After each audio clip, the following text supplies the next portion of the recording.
Before you go, just on Harvard, the university's tolerance for anti-Semitism and anti-Israeli sentiment seems boundless. In recent days, we heard another speech at a Harvard graduation ceremony, this time by Zara Imam, again, all about Palestine. There are no safe zones left in Gaza after 600 days and 77 years of genocide.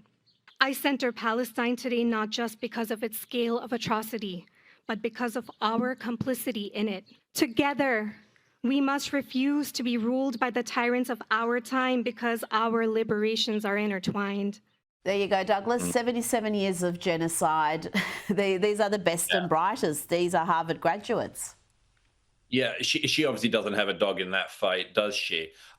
She's covered in her kefir and so on. As I mentioned in the Spectator last week, one of the many interesting things is the toxic mix we see here of real bigotry and real hatred, real sectarianism, as displayed by that young woman there, and all the time with the fatal additional mixtures to the cocktail of fanatical ignorance and narcissism.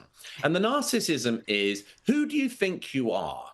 You're a student at Harvard. You're one of the luckiest kids in one of the luckiest generations of all time. And you seem to be under the impression that the war in the Middle East that Hamas started is somehow being directed from Harvard University.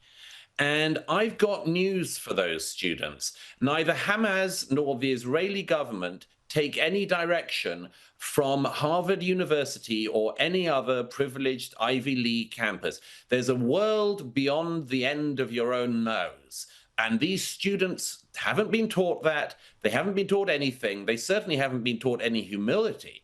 And so, no, they think that the world is going to be run on their terms. Well, the sooner they grow up and learn otherwise, the better. But in the meantime, yes, they'll just continue this toxic cocktail of advocacy, endless prejudice against people they feel able to be prejudiced against, and wild, wild narcissism. Douglas Murray, beautifully said. Thank you so much for your time tonight. Great pleasure as always.